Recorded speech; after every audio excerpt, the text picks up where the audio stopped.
Hello guys. तो चलिए आज हम लोग अपनी क्लास 11th एनसीईआरटी ज्योग्राफी की सीरीज़ को कंटिन्यू करते हैं। हम लोग चैप्टर नंबर 2 पढ़ रहे हैं और कल हम लोगों ने पढ़ा था पेनिनसुलर प्लेट्यू के बारे में। आज हम लोग उसके सब डिविजन्स के बारे में पढ़ने वाले हैं जो कि कल हम लोगों ने देखे थे।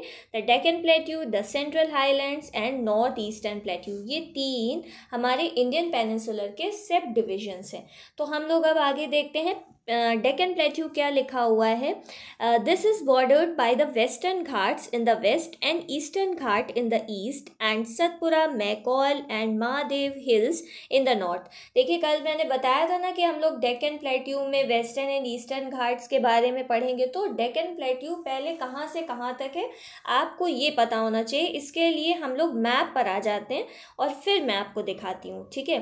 तो ये रहा हमारा मैप। अब इसमें देखिए आपको क्लियरली विजिबल होगा कि डेक्कन प्लेट्यू कहाँ पर है, ये रहा। और वेस्टर्न एंड ईस्टर्न घाट्स भी आपको पता होगा, ये रहा हमारा वेस्ट का, तो इसे वेस्टर्न घाट का एरिया बोलते हैं और ये है ईस्टर्न घाट, ठीक है। यानी ये जो ईस्ट कोस्ट वाली लाइन है जिसे कोरोमंडल कोस्ट भी कहा जाता है, ये ईस्टर्न घाट होता है। और ये वाली लाइन यानी कि वेस्ट साइड में जहाँ महाराष्ट्र, कर्नाटका जैसे स्टेट्स हैं, ये वेस्टर्न घाट बनाता है। तो जो डेक्कन प्लेट्यू है ये वेस्ट में है वेस्टर्न घाट और ईस्ट में ईस्टर्न घाट्स के इन बिटवीन वाला एरिया, ठीक है। अब डेक्कन प्लेट्यू के नॉर्थ में क्या आता है, वहाँ पर सतपुरा रेंजेस आती हैं, महादेव हिल्स आती हैं। तो यहाँ से ये नॉर्थ पोर्शन से घिरा हुआ है। तो ये वाला जो एरिया है ये डेक्कन प्लेट्यू होता है, ठीक है। फिर आगे बढ़ जाते हैं। इतनी आपको ये तो समझ में आ गया होगा कि कहाँ से कहाँ तक का डेक्कन प्लेट्यू है। अब डेक्कन प्लेट्यू ईस्टर्न और वेस्टर्न घाट तो हो गया, लेकिन वेस्टर्न घाट्स को लोकली बहुत सारे नेम से बुलाया जाता है। इसे सह्याद्री कहा जाता है महाराष्ट्र में, नीलगिरी हिल्स कहा जाता है कर्नाटका में एंड तमिलनाडु में, Annamalai hills and cardamom hills Kerala में बोला जाता है। तो वेस्टर्न घाट्स के बहुत सारे नेम है, ये पूछा भी जा सकता है या फिर आपको ऐसे ना देकर वेस्टर्न घाट दे दिया सह्याद्री कहाँ है, ठीक है। तो सह्याद्री महाराष्ट्र में है और उन्हें ही वेस्टर्न घाट बोलते हैं। वेस्टर्न घाट्स बहुत सारे रेंजेस हैं माउंटेन के, ठीक है। तो उनके डिफरेंट नेम्स को याद रखिएगा। फिर क्या लिखा है कि higher in elevation and more continuous than eastern Ghat. देखिए कल मैंने आपको बताया था अपने डायग्राम से कि जो हमारा वेस्ट वाला पोर्शन है वो थोड़ा सा एलिवेटेड है, ठीक है। कल मैंने ये बताया था ना आपको। ये हम अगर ऐसे इंडिया को बनाएं तो ये जो पोर्शन है ये थोड़ा सा एलिवेटेड है और यहाँ पर स्लोप है, ईस्ट में स्लोप है। तो वही चीज़ यहाँ पर मेंशन की गई है कि एलिवेशन है Western Ghats. Of course Western Ghats थोड़े ऊंचे हैं in comparison to Eastern Ghats. Their average elevation about 1500 metre with height increasing from north to south. और अब एवरेज हाइट दे दी गई है और उनकी हाइट इंक्रीज होती है, नॉर्थ से साउथ पर जाने पर हाइट इंक्रीज हो जाती है। Anamudi, the highest peak of peninsular plateau, is located in Annamalai hills of the western Ghats followed by the Doddabetta on the Nilgiri hills. देखिए ये सब बहुत इंपॉर्टेंट पॉइंट्स हैं, ये सब आपको देखना पड़ेगा और याद रखना पड़ेगा। सबसे पहली चीज़ तो इन्होंने वेस्टर्न घाट्स के बारे में बताई कि अन्नामुडी जो है ये हाईएस्ट पीक है पेनिनसुलर प्लेट्यू की, यानी पूरे पेनिनसुलर प्लेट्यू में अन्नामुडी जो 2695 मीटर इतना है, ये हाईएस्ट पीक है, ठीक है। और ये हाईएस्ट पीक कहाँ पर है, वेस्टर्न घाट में या ईस्टर्न घाट में? तो वेस्टर्न घाट में ये हाईएस्ट पीक है, ठीक है। इसके बाद जो सेकंड हाईएस्ट पीक आती है वो है दोबत्ता, ठीक है। दोबत्ता ये 2637 मीटर है और ये नीलगिरी हिल्स पर है। अभी आपको ये मैं आगे बताऊंगी कि नीलगिरी हिल्स कहाँ है, क्योंकि नीलगिरी हिल्स बहुत इंपॉर्टेंट है, ये पूछा जाता है एग्जाम्स में, ठीक है। तो most of the peninsular river have their origin in the western Ghats. Eastern Ghats comprising the discontinuous and low hills are highly eroded by rivers such as Mahanadi, Godavari, Krishna and Kaveri. देखिए अब सबसे इम्पॉर्टेंट बात मैं बताती हूँ कि अभी मैंने क्या बोला कि जो वेस्टर्न घाट वाला एरिया है वो एलिवेटेड है, ओके। और ईस्टर्न घाट वाला एरिया जो है वो स्लोप है यहाँ पर। अब आप मुझे ये बताओ कि सपोज़ अगर यहाँ पर रेंजेस हैं, वेस्ट में माउंटेन रेंजेस हैं और ये लैंड एलिवेटेड है, तो रिवर्स का फ्लो किधर की तरफ होगा? ईस्ट की तरफ होगा ना, रिवर ईस्ट की तरफ जाएंगी। अब यहाँ पर स्लोप है, ठीक। अब रिवर्स अगर यहाँ से आ रही है, सपोज महानदी रिवर है, ठीक है, उड़ीसा से इधर से आ रही है, कावेरी आ रही है, कृष्णा आ रही है रिवर, तो अब ये तो होगा नहीं कि रिवर बोले कि नहीं मैं यहीं तक जाऊंगी, अब आगे तो नहीं, मेरा मन नहीं है, मैं लेजी हो गई हूँ, ऐसा तो नहीं होगा ना। तो रिवर्स आगे जाकर बे ऑफ बंगाल में मिल जाएंगी जाकर।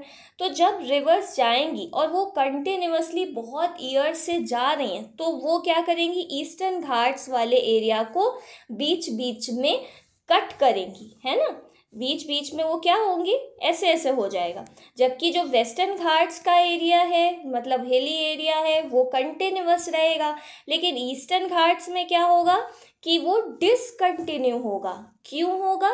क्योंकि रिवर्स कंटिन्यूअसली फ्लो हो रही हैं ईस्ट की तरफ और वो अपने रास्ता बनाएंगी बे ऑफ बंगाल में जाने का, है ना, इधर बे ऑफ बंगाल आएगी। तो इसीलिए ये कहा जाता है कि ईस्टर्न घाट्स डिसकंटिन्यू है, ठीक है, वो उतने कंटिन्यूअस रेंजेस माउंटेन की उधर नहीं पाई जाती जितनी वेस्टर्न घाट में है। और वेस्ट वाला लैंड एलिवेटेड भी है, इसीलिए इधर की तरफ रिवर्स का फ्लो कम है। और जो है भी वो सब रिफ्ट वैली की वजह से, जैसे आप कहोगे कि नर्मदा रिवर भी तो है, वो अरेबियन सी में गिरती है, तो उसका अलग रीज़न है, ठीक है, कि नर्मदा रिवर इधर, वो तो रिफ्ट वैली वाली रीज़न आ गया, वो मैं आगे कभी बताऊंगी। अभी रीज़न दूसरा है कि ये लैंड एलिवेटेड है वेस्टर्न वाली और ईस्टर्न वाला स्लोप है। स्लोप की वजह से ये डिसकंटिन्यूअस हो रहे हैं क्योंकि रिवर्स को अपना वे चाहिए, रास्ता चाहिए आगे ओशन में मिलने के लिए। यही बात यहाँ पर लिखी गई है। आई होप आपको समझ में आ गई होगी, ठीक है। और कौन कौन सी रिवर्स हैं तो उनका नाम आपको मालूम होना चाहिए। गोदावरी, कृष्णा, कावेरी, ये मेन रिवर है। Mahanadi. Some of the important ranges include, अब देखिए, ठीक है, ये तो हो गया कि वेस्टर्न घाट में। अब ईस्टर्न घाट्स के कुछ हिल्स इंपॉर्टेंट हैं, उनका नाम मालूम होना चाहिए, जैसे जवादी हिल्स, पालकोंडा रेंजेस, नल्ला मलाई हिल्स, महेंद्रगिरी हिल्स, ये सब ईस्टर्न घाट्स की रेंजेस हैं, ठीक है। अभी मैं मैप ऐड करना भूल गई, नहीं तो मैं आपको दिखाती कि आंध्र प्रदेश, तमिलनाडु के साइड पर ये सब हिल्स पाई जाती हैं। ऊपर आप जैसे ईस्ट की तरफ और बढ़ोगे वैसे वैसे। अब सबसे इम्पॉर्टेंट पॉइंट लिखा है, Eastern and Western Ghat meet each other at Nilgiri hills. अब ये देखिए कि यहाँ वेस्टर्न घाट और यहाँ ईस्टर्न घाट जिस पॉइंट पर मिलते हुए दिखते हैं, वहाँ पर जो हिल्स बनती हैं उन्हें नीलगिरी हिल्स कहा जाता है। यही मैंने बोला था ना ऊपर कि नीलगिरी हिल्स क्या है, मैं आगे बताऊंगी। तो ये है, ठीक है, नीलगिरी हिल्स क्या होता है, जहाँ पर वेस्टर्न एंड ईस्टर्न घाट मर्ज होते हुए दिखते हैं, उन्हें नीलगिरी हिल्स कहते हैं। तो ये थे डेक्कन प्लेट्यू के बारे में। हाईएस्ट पीक पेनिनसुलर प्लेट्यू का कौन सा है, ये मालूम होना चाहिए आपको। दूसरा, नीलगिरी हिल्स का हाईएस्ट पॉइंट्स कौन सा है, दुबत्ता, ठीक है, तो ये पता होना चाहिए। और कितनी हाइट है ये भी आपको मालूम होना चाहिए। ये सब आप अपना शॉर्ट नोट में लिख लो, या फिर आपके पास बुक हो तो आप अंडरलाइन कर सकते हो, बट नोट्स बनाकर पढ़ना मच बेटर रहता है, ठीक है। फिर अब हम लोग आगे बढ़ जाते हैं और अपना नेक्स्ट आता है पेनिनसुलर पार्ट का पोर्शन, सेंट्रल हाईलैंड्स के बारे में, ठीक है। तो चलिए हम लोग सेंट्रल हाईलैंड्स को देख। तो क्या है central highlands, they are bounded to the west by Aravali ranges. The Satpura ranges is form by series of scarp plateaus on the south, generally at the elevation varying 600 to 900 metre above the sea level. अब इसके लिए भी मैं आपको पहले map दिखा देती हूँ कि सेंट्रल हाईलैंड कहाँ पर आता है। तो हेयर इट इज़। देखिए सेंट्रल हाईलैंड का कौन सा, अरावली रेंजेस, यानी कि इधर की तरफ राजस्थान साइड में, ये हरियाणा राजस्थान दिल्ली तक पूरा अरावली रेंजेस हैं। तो हमारे वेस्ट में हो गया अरावली रेंजेस, इधर हो गया सतपुड़ा रेंजेस, ठीक है, साउथ में हो गई। इधर तो गैंगेटिक प्लेन्स हैं, ये वाला एरिया, तो इनके बीच में ये होता है सेंट्रल हाईलैंड वाला एरिया। देखिए इसमें डेक्कन प्लेट्यू भी बना हुआ है, ठीक है। किधर है, कहाँ पर है, ये पता होना चाहिए, उसकी लोकेशन क्या है सेंट्रल हाईलैंड की। तो इन्होंने ये बता दी, हमारे मैप से हमें क्लियर हो गई कि सतपुड़ा रेंजेस हो गई साउथ में, और अरावली रेंजेस हो गई इधर, और उधर नॉर्थ में हमारा प्लेन एरिया हो गया। This forms northern most boundary of Deccan plateau. It is classic example of relict mountain which are highly denuded and form discontinuous ranges.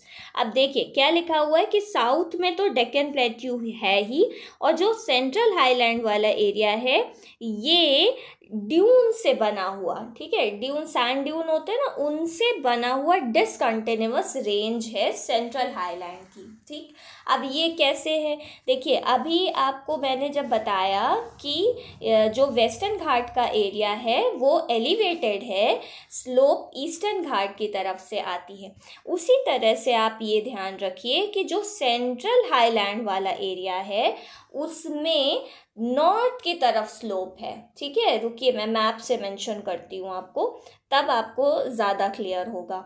हम आ जाते हैं, ये रहा सेंट्रल हाईलैंड। सेंट्रल हाईलैंड में यहाँ पर सतपुड़ा रेंजेस है ना, सतपुड़ा रेंजेस से जो ये सब ऊंचा है, ये एलिवेटेड पोर्शन है साउथ में, और स्लोप जाती है नॉर्थवर्ड डायरेक्शन में। इसीलिए आप लोगों ने पता नहीं मुझे अभी पढ़ा है कि नहीं, लेकिन मैं अगर होगा इसमें एनसीईआरटी में तो मैं ज़रूर पढ़ाने वाली हूँ कि जब आप गंगा के ट्रिब्यूटरीज को पढ़ोगे ना, कि गंगा रिवर कहाँ से आती है, भागीरथी, और फिर वो कैसे बे ऑफ बंगाल में मिल जाती है, तो केन, बेतवा, ये सब रिवर्स देखिए इधर से ही तो मिलती हैं गंगा में, तो ये किधर से जाती हैं, वो जो स्लोप है वो किधर की तरफ है, नॉर्थवर्ड डायरेक्शन में स्लोप है। ये स्लोप ऐसा है इंडिया का ईस्ट की साइड में, लेकिन सतपुड़ा रेंजेस के ऊपर यानी डेक्कन प्लेट्यू के ऊपर सेंट्रल हाईलैंड वाले एरिया में नॉर्थवर्ड डायरेक्शन में स्लोप है। इसीलिए गंगा की जितनी भी ट्रिब्यूटरीज हैं, जो केन, बेतवा वाली, ये वाली यमुना में जो मिलती हैं जाकर, मैं इन डिटेल आपको ज़रूर पढ़ाऊंगी, तो वहाँ पर ये ऐसे नॉर्थवर्ड डायरेक्शन में स्लोप जाती है, और फिर एट लास्ट वो लोग बे ऑफ बंगाल में मिल जाते हैं जाकर। तो ये स्लोप ध्यान रखिएगा सेंट्रल हाईलैंड की कहाँ पर है, यही चीज़ इन्होंने आगे यहाँ पर मेंशन की हुई है जो मैं आपको बता रही थी। हाँ तो क्या है दिस, एक सेकेंड, हाँ, the extension of peninsular plateau can be seen as far as Jaisalmer in the west, where it has been covered by longitudinal sand ridge and crescent-shaped sand dunes called Birchens। देखिए अब ये क्या है, इन्होंने ये बताया हुआ है कि जो अरावली रेंजेस है ना, कि वो अरावली रेंजेस सपोज यहाँ पर अरावली रेंजेस है, तो कहाँ तक सेंट्रल हाईलैंड है, तो ये बोल रहे हैं कि सिर्फ जैसलमेर तक, जैसलमेर के आगे मत जाओ, सिर्फ जैसलमेर तक सेंट्रल हाईलैंड वाला एरिया पाया जाता है, ठीक है, वेस्ट में। और इट हैज़ बीन कवर्ड, और वहाँ तक जो है वो बहुत सारे सैंड रिजेस भी बने हुए हैं। अब आपको लगेगा सैंड रिजेस क्या मतलब, ये समझ लीजिए सैंड ड्यून से बना हुआ, ठीक।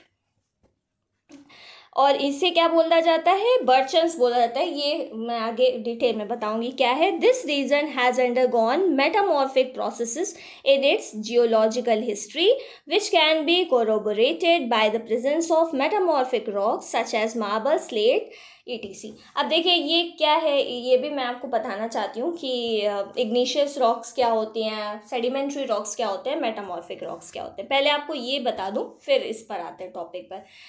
देखिए जैसे कि वॉल्केनिक एरप्शन होता है ना, वॉल्केनो बर्स्ट हुआ, उससे लावा निकला, ठीक है, मैग्मा से, तो उस टाइम पर जो मेल्ट हुआ, जो लावा निकलता है, वो बनाते हैं इग्निशियस रॉक। अब वेदरिंग की वजह से, हीट की वजह से ये इग्निशियस रॉक्स ब्रेक हो जाती हैं सेडिमेंट्री रॉक्स में, ठीक। अब ये सेडिमेंट्री रॉक्स फर्दर ब्रेक हो जाती हैं due to pressure, due to weather condition, बहुत सारी और सिनेरियोज हैं, वो ब्रेक होता है मेटामॉर्फिक रॉक्स में। तो ये सीक्वेंस चलता है, इग्निशियस मेटामॉर्फिक में, मेटामॉर्फिक फिर इग्निशियस सेडिमेंट्री रॉक में, सेडिमेंट्री रॉक मेटामॉर्फिक में, फिर अगेन दिस सर्कल चलता रहता है। तो ये यही बोलना चाहते हैं कि जो सेंट्रल हाईलैंड वाला एरिया है ना, इस रीजन में मेटामॉर्फिक प्रोसेस की हिस्ट्री है। यहाँ पर ऐसे हाईलैंड्स आपको मिलेंगे जो मेटामॉर्फिक रॉक से बने हैं। इसका क्या मतलब है कि ऐसी सेंट्रल हाईलैंड वाले एरिया में ऐसे चीज़ें पाई जाएंगी जो मेटामॉर्फिक रॉक से मिलती है। ऐसी कौन सी चीज़ होती है? मार्बल्स हैं, जैसे आपको पता होगा राजस्थान वगैरह में है ना, वहाँ तक वाला एरिया है। स्लेट, ये सारे जो रॉक्स होती हैं वो सेंट्रल हाईलैंड्स में पाई जाती हैं। फिर आगे बढ़ जाते हैं।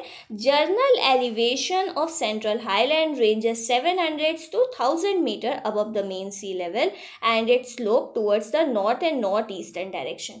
ये मैंने ऊपर बताया था आपको। मेन पॉइंट ये है कि जर्नल एलिवेशन तो 700 से 1000 मीटर होता है, लेकिन उसका स्लोप किधर है? नॉर्थ और नॉर्थ ईस्टर्न डायरेक्शन। नॉर्थ मतलब ऐसे गया और नॉर्थ ईस्ट ऐसे, जहाँ पर गंगा की ट्रिब्यूटरीज जाती हैं। ये चीज़ आगे मेंशन भी की हुई है इन्होंने। देखिए क्या लिखा है।